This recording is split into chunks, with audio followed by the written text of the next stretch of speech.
Hello and welcome to this episode, the Training and External Audience one of the Women Talking About Learning podcast. I'm Andrew Jacobs. Before we start, I'd like to remind listeners we're seeking guests for two special episodes we're recording later this year, the menopause one and the disability one. Please do get in touch if you're interested in being a guest on the podcast. We asked people what they want to talk about, and almost a year ago, one of our guests proposed this topic. Every topic on the podcast is suggested by the audience, so we're delighted to get this one out to you.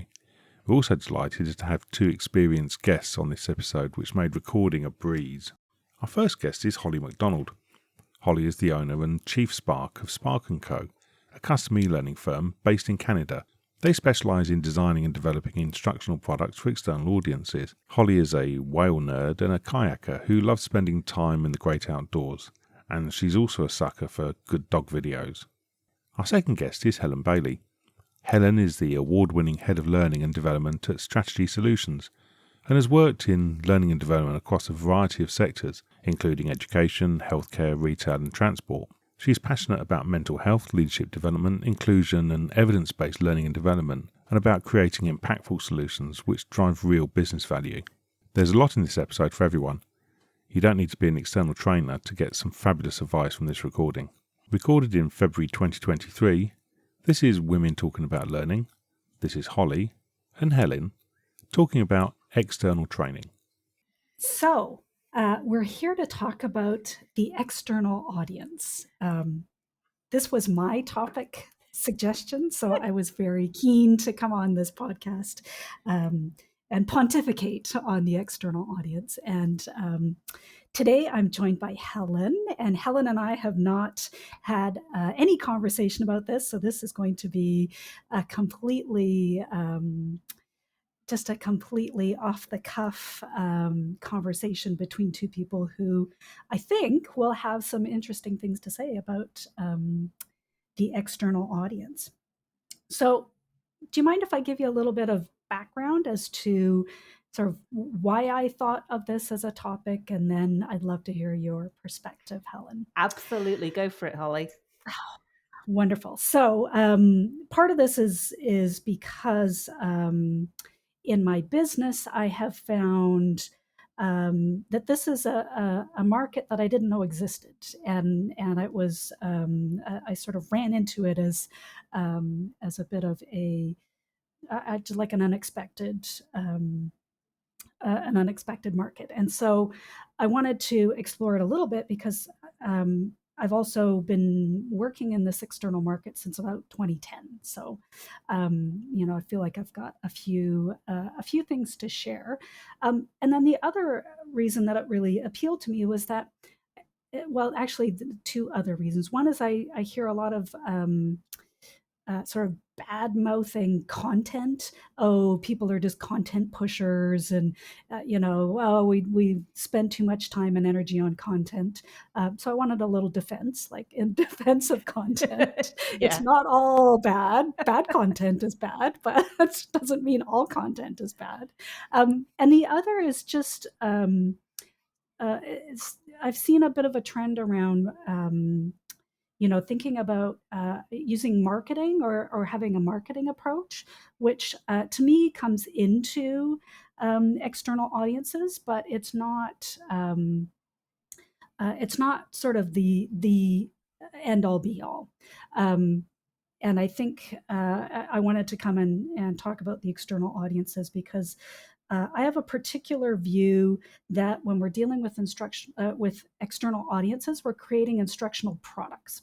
So I take a product approach, and I use all these product frameworks and methods and models that I think help us make better courses or improved content.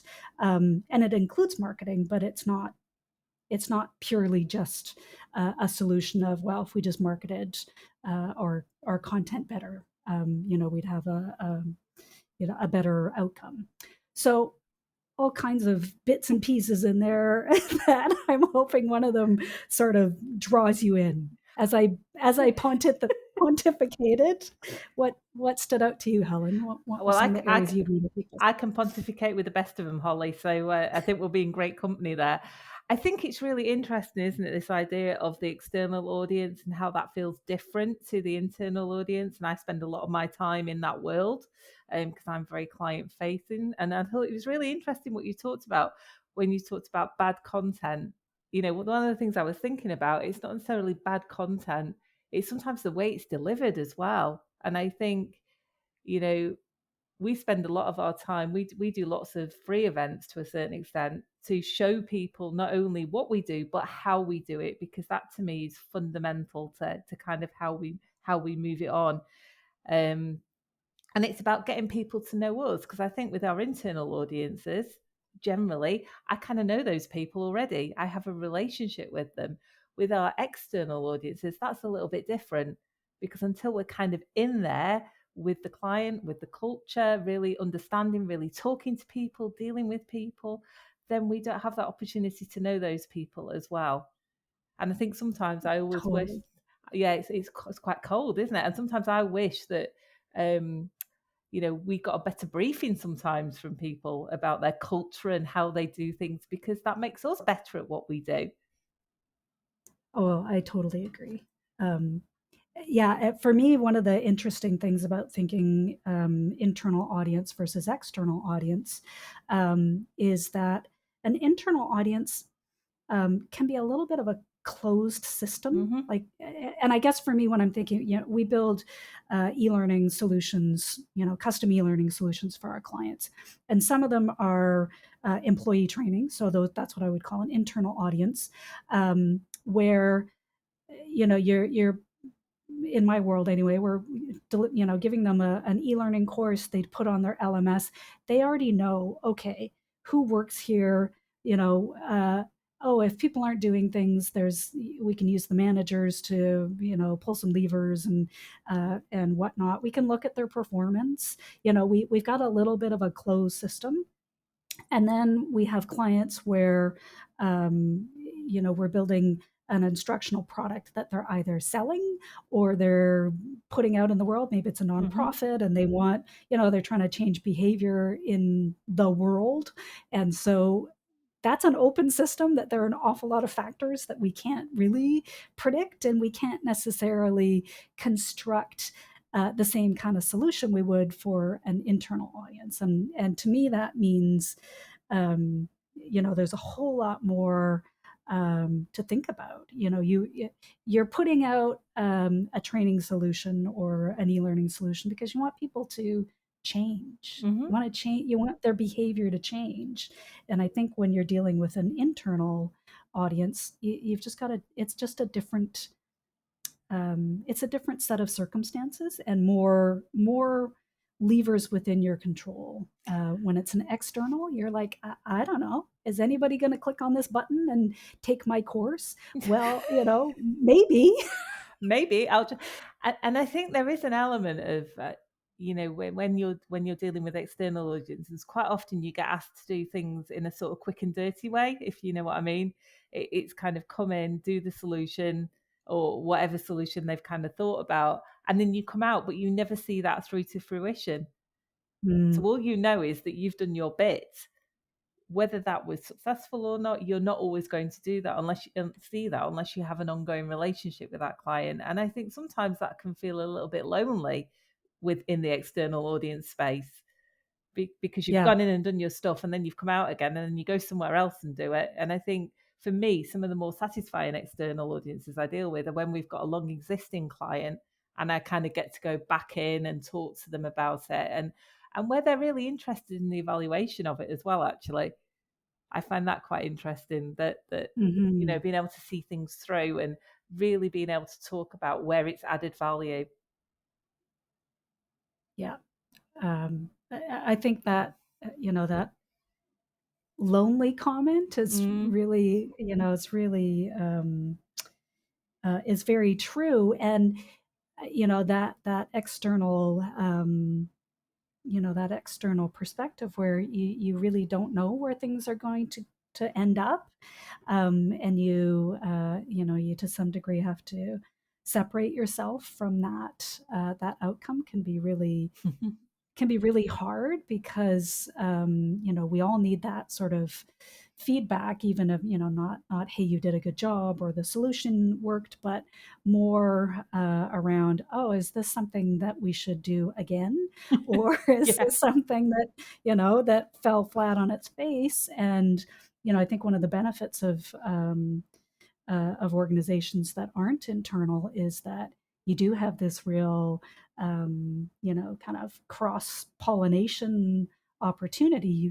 You probably work with lots of different clients as we do, and we can go, oh, they tried this, and I wonder if this would work in this organization or for this problem. Excuse me. Which I think makes the industry better. The I more think, we know yeah. if solutions have worked, I think it just makes us better L&D folks. I think actually the opportunity of working with various different organisations makes us better.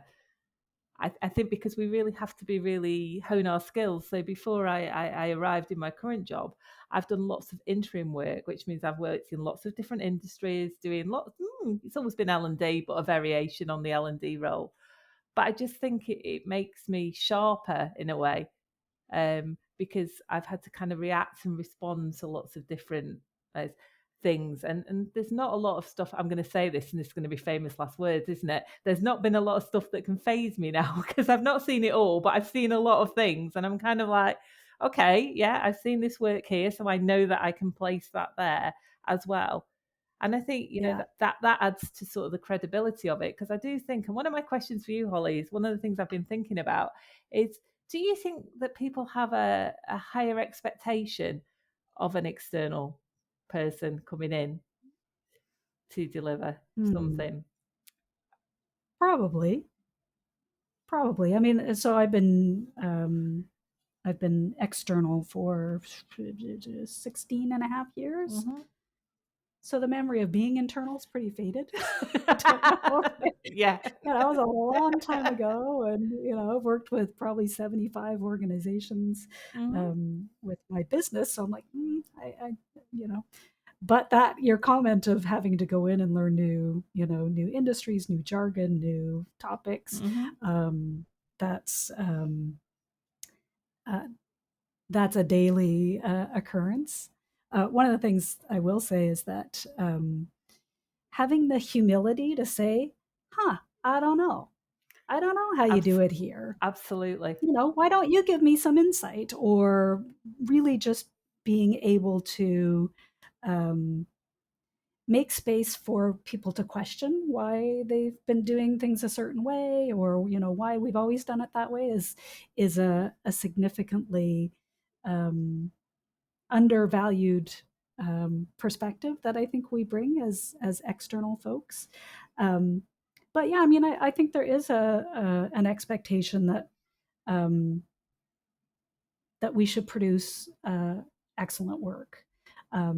Yeah, the internal stuff. I mean, so one of the things I was thinking about with this topic, and what does it have to do with women? I was sort of contemplating myself, like, okay, so what does this have to do with women? I was like, all right, so my perspective is there's this huge untapped market of external audiences where learning can be delivered. So, we work with nonprofits, charities, associations, businesses, all kinds of organizations who are training non-employees.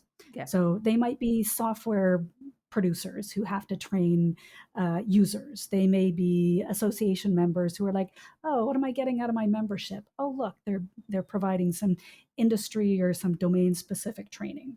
And I think, to me, that's a really underserved and untapped market. And where I think this is something that I would love other women to pay attention to is when I look at internal pressures on internal L&D teams. I see things like the generative AI stuff that's coming out, that Chat GPT and DALL-E, all the things that are creating creating an environment where content content creation is under pressure, I think that's going to impact internal teams who will find like, oh, well, we don't need an internal person to create a course on equity, Because diversity, and inclusion suddenly we've because, got Chat GPT to do it for us. Yeah, yes. absolutely. So, I was thinking like, okay, I think in L&D, at least in my experience, is more women than men in terms of representation of internal staff that I've seen. And I worry that they're going to get squeezed out. They're going to find themselves without, without as much leverage, doing internal training. So, I was like, oh, I would like to provide some hope that there are lots of other types of organizations that need expertise in L&D. And when I talk about instructional product, I think what the really interesting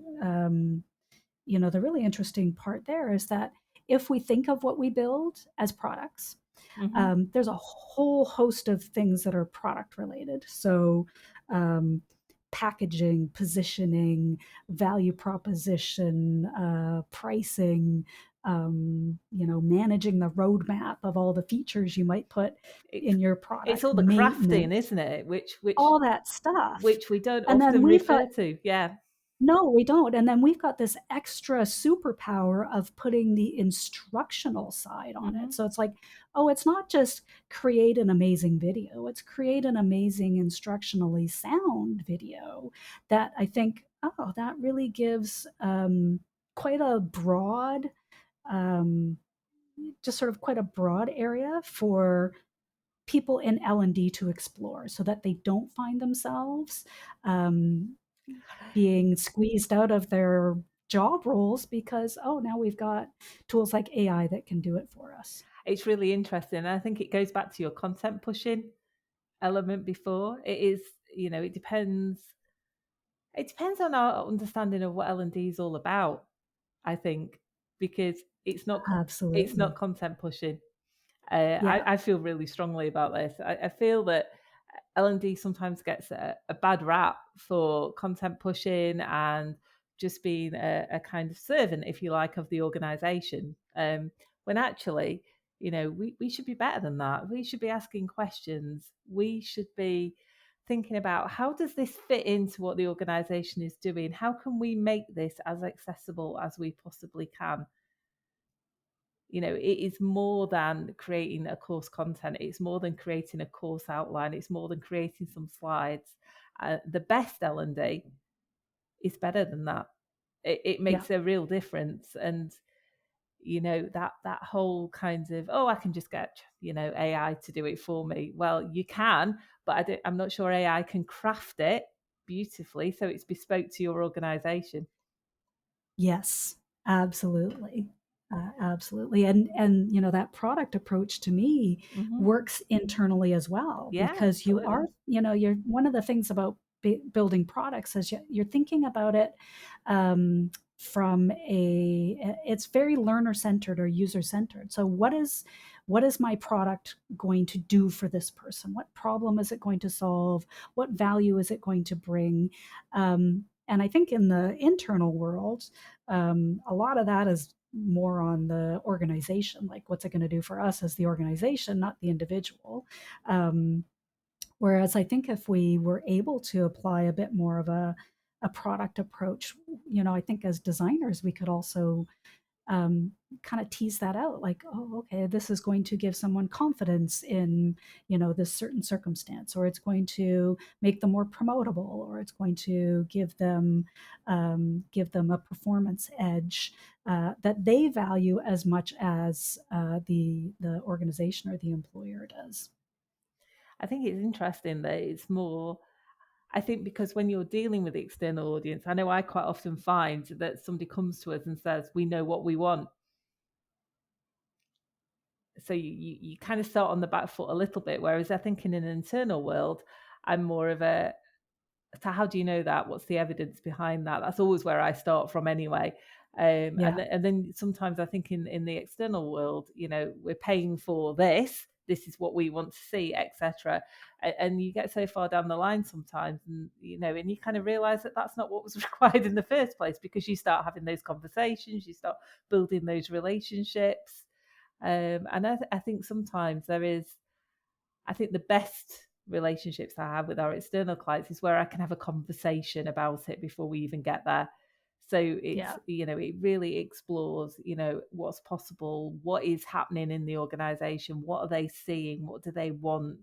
I think those conversations are much more beneficial. It means they get to a better outcome, rather than when there is a discussion about, right, we've decided it's time. I always pick time management because I think it's the thing that, you probably get, from my world, I get asked for more than anything else. Because time management's never time management, is it? It's always something else. No. It's usually bad prioritization in the organization. Yeah, absolutely. There's something happening up there that's making their time management mad. But it's that deeper stuff, which we need to get into. That's, you're totally right, because that it's really, you're looking at that that relationship to validate the problem. Mm-hmm. Like, okay, like instead of just jumping to here's solution, and then we fall down that content hole. It's validating. Like, what is this? What is the problem? Is it really a training problem? Should you be investing money in this, or is there maybe something else that might be a better solution? And to me, that's a good product approach as well. So it's a good relationship approach, I would say, not just a good product approach, isn't it? It's all across the board. Oh, for sure. And then for the clients that we work with, when they come to us and they're like, oh, we want to build this course and we want to sell it to, whoever this audience, some of that validation might look a little different. So we might do keyword research with them and say, well, let's really figure out, what are people looking for? I think you could do that internally too, on the, in terms of, if there's some sort of intranet, or, some internal community where you see people chatting or asking for things, or you have some way of measuring, that kind of need, or those sorts of questions. You could apply the same kind of principles, but doing some sort of keyword research that helps you quantify, yes, people are looking for this. This is how many of them.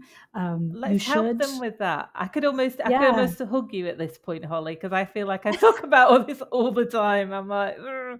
And it almost, it almost feels like what we're saying is that to be good internally, you kind of have to adopt an external mindset. Absolutely, because it's the same approach, isn't it? If you want to be effective, and I've been that internal person as well as the external, and I do kind of get it, but you do need to be more questioning. Yes. What's the evidence? Yes. Always start with what's the evidence. And the reason that I like, thinking about it as a product is because then we're not, like, we've all heard that saying, don't fall in love with your solution, right? Fall in love with the problem, or, be more oriented towards the problem rather than the solution. And I think that's one thing that usually product people are better at. So they do think through, okay, so if we're going to invest energy into building this thing, we'll call it a course or an instructional product, let's really do our due diligence and make sure that, it's a big enough problem, that this is the right solution, that we're targeting the right people, that we're giving it to them in a format that really makes sense for them. We're able to analyze if there was, if it did solve the problem.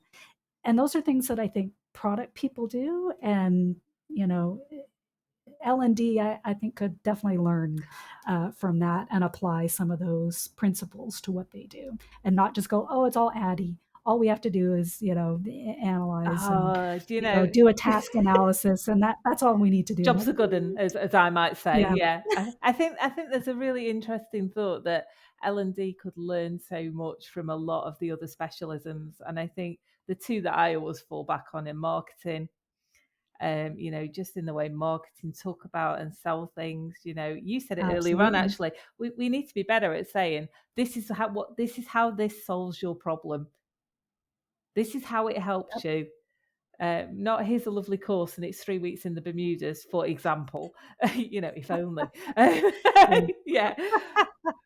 But this is how it solves your problem. The way we position things to people needs to be better. And just from a whole communication piece, even from the sort of language we use in sessions, when I'm facilitating, I never talk about, learning outcomes as such. I'm more about, this is the practical way in which it's going to help you do your job. That's the bit I'm interested in. Mm-hmm. And that becomes your kind of handle, really, because that's what people want from this stuff. I can talk about full box models till I'm blue in the face, and I'm sure you can do that as well, Holly. But actually, it doesn't mean anything to people unless we talk about, the practical things. And I think that kind of sits with this discussion we're having about the external space is just providing those things that will help people do that back in the workplace. Whether it's cheat sheets or whatever you want to call them, one pages, or just something that reminds them of how to do this stuff until it becomes second nature. Yes. And to me, I look at that and I'm like, see, that's a suite of products. That's the, Absolutely, the course is its thing. And then you've got these secondary companion pieces that will be, you and I know in the L&D world, it's performance support. And, we can talk about those, with our L&D colleagues, but really, if you think about it, like, okay, so now this is also like, a companion product. What might that make us think about, in terms of this learner? Well, maybe it's the learning journey. And in the product world, they talk about the customer journey. So where might they bump up against things like, okay, I don't remember how to do this, or, it's been a period of time since I haven't done anything. In L&D, we'd be like, well, of course, because of Ebbinghouse's forgetting curve. But on the product side, they'd be like, well, they just need they need a boost, or they need a reference and a reminder. That is such a good analogy, Holly. I absolutely love that. That idea of the learning journey being as similar to the customer journey. And it's almost a different mindset, isn't it? Of thinking about, right, okay, rather than thinking about what are all the things that I can provide and having a suite of things, where is the pain points? And actually that talking to learners, and that's why, in the external space, we need to be talking more often, outside of any products or anything that we're doing. What are the pain points and how can we help you with those? And what's going to work best? I think that's the other thing. I was having a discussion last week with somebody about, I hate reading books. And I said, fine, well, don't read any of them. That's up to you. But there's plenty of other stuff you can do, that is really, shorter, quicker. You'll get your main points without having to sit there and read, I don't know. I don't want to pick on a particular book, but but without having to do anything. Any book. Let's say any book. Yeah. But there are loads of things you can do. There, that 5 minute sort of jolt that just takes you back. We do a lot of bespoke animations. We have that facility, and they're just great for people. That quick and dirty stuff where they can just watch it for 5 minutes and they go, right, okay, I remember now. Right, off I go to go and do it. Yeah.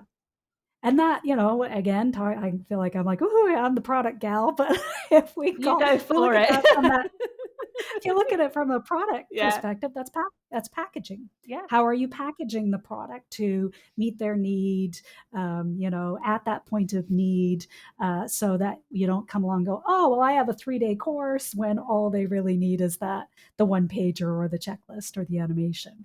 And, it's when you think about it from that product point of view, I think you really are looking at it from value. What value are you bringing to that learner and user, purchaser, audience, whatever it may be. I think it really gives us way more tools in the toolbox to use rather than the opposite. And does probably take a bit of courage to say, well, let's let's not do that and do this instead. I think it's easier for an external person to do that than somebody internally. Yeah, I But do. and sometimes you get pushback, right? Oh, what's the evidence of that? Oh, I've read people like this or people like that, and we should follow the evidence. And I think one of the challenges that we have in thinking about product is that we have to balance being very audience centric with, okay, what is all of our kind of our instructional research tell us, and they might not necessarily jive. And not that I would say throw out the research, but you're trying to help, you're trying to provide value or help people do things, and maybe maybe it's not as formal as something you'd see in research, but But then I think you know if you think about research, that you've also got, as part of that, I've just been talking about this morning. Funnily enough, with the group, I've just been talking about the evidence based approach, and one of the things, because it's something I'm kind of obsessed with anyway. But one of the things it talks about is, yes, you should read the literature, and yeah, there's plenty of it, isn't there, to have a go at? Let's be honest. Um, mhm. but you should also really take a look at, what does your own experience tell you?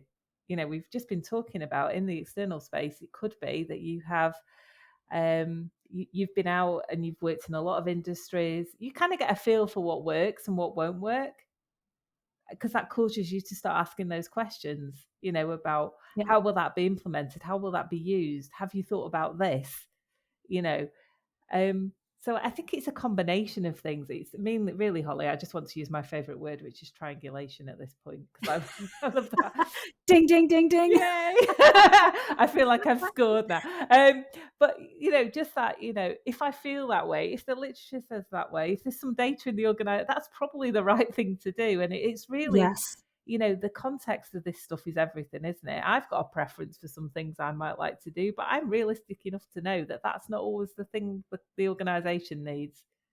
Yes, very true. And I guess the other thing about context with sort of internal versus external Mm. is, I referred to the internal as more of a closed Mm-hmm. system earlier, and I think that is true in many ways, and it sort of causes people to take shortcuts Mm-hmm. and to make assumptions and just say, Yep. oh, we don't need to do analysis on every project because we already know everything about our audience, or Yeah. we just need to get to the solution. Whereas external, you do have to do the work. You have Because to, you don't know. you don't know. So I mean, some of our clients, we do customer interviews, Mm. we do social listening. Like I said, we do keyword Yeah. research. We do analysis. We do competitive analysis. What are others doing in this space? And we really look at that external environment and use it to help decide, do we build an instructional product or not? And then if the answer is yes, then we go down that whole path of what is it doing, what package is it in, what's the sort of what's the positioning of it compared to what's out there, what's our messaging, how do we market it, how do we let other people know. It really opens up all kinds of other things that I think end up getting somewhat shortchanged internally. They just Yeah, it's like, oh, we already know that. yeah, that shortcutting we make. Yeah, absolutely. I've seen that. We make a lot of assumptions because I'm internal. We kind of know, and we know that that's been done. It's fine. But I think that context is specific, but it's also specific in the moment. Totally. So just because you did it then and you got that doesn't mean that's how it is now. Yes. Well, yes, and I think as people who are external and who look at things from an external, it really we can challenge assumptions. We can ask the silly questions. We can probe a little bit more. Whereas I think internal folks definitely have a harder time doing that. They get more pushback, more like, oh, just build what I told you. Yeah, I feel and I that. think I would, I would kind of encourage anyone who's working internally in L&D to think about how they might, if their favorite charity or cause or whatever it was came to them and said, we need you to help build training so that people stop doing this. Like, I don't know, let's take something like recycling. It's an easy one. Your favorite organization is trying to get more people to recycle around the world. Like, how would you take your L&D skills and apply it to that? And to me, that is how we learn about that external context and how it can, to some degree, force us to try a product approach, or to think about things as instructional products, because you have no idea if anybody is going to take up the charge and, oh yeah, I'm gonna take your course and change the world, or change behavior on a massive scale. And I think that's really where we would, and if we then fed that back internally, like these things we learned, it would elevate the craft of it so that we aren't so vulnerable to things like AI and rapid templated content shoveling. Potentially, it makes the Kind of we get organization. denigrated for. Oh, sorry, I was just going to say, potentially it makes the organization better as well, because in that due diligence, there's stuff that isn't about L&D. There's stuff that is about the bigger picture. Yes. And how you change behavior. Yeah, absolutely. So, being able to feed that stuff back into the organization is partly why you are then able to demonstrate how you add value, not only in the work you're doing, but the other intelligence. Because I think we learn a lot in L&D that the organization doesn't necessarily know, because people talk to us about things. They tell us stuff, in the course of what we do. And I always think, that data that we have is not leveraged enough. I would agree.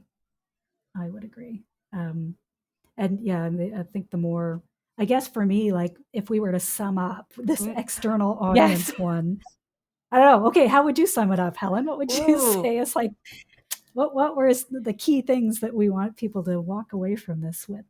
I think the one that I'm certainly taking away from, and I hope other people will take away from it, is starting to think in a more product-minded approach in terms of how we launch things, how we put things to people. And I think the second thing for me would be about that internal L&D thinking like external L&D.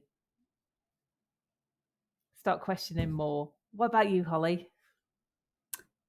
Ditto. we are of one mind. The whole instructional product thing is my, it's my soapbox. I like to get up and talk about it and share it. And I think it's actually a really empowering way to look at it. So I would hope people would walk away and go, I'm curious. What is that? What is that product approach? But also, if there's one word that I hope people walk away from it with, is value. We have to be able to deliver value, understand the value that we're offering.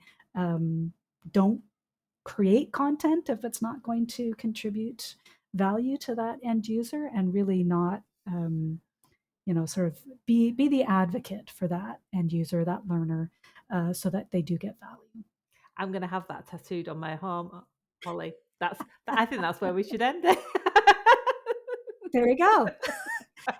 It has been lovely to meet you and pontificate and triangulate and all of those things that we talked about. Yeah, I mean, I look forward to seeing what others think of this topic and where they'd love to see that external perspective show up. And me too, Holly. Thank you. As someone who has worked on both sides of the fence, the idea that internal teams need to think like their external peers really struck home, and there's a ton of advice in this episode for listeners in a range of roles. In the show notes, we've linked to some interesting and useful content which Holly and Helen referred to. In the notes, you'll also find their profiles and contact details. And we want to say a massive thank you to them both for their time and contribution for this episode. In the show notes, you'll also find all our contact details if you're interested in being a guest. Remember, we're actively seeking guests for both the menopause and disability episodes. We'll be back in a couple of weeks with the next episode of Women Talking About Learning, and next time it's the communication one.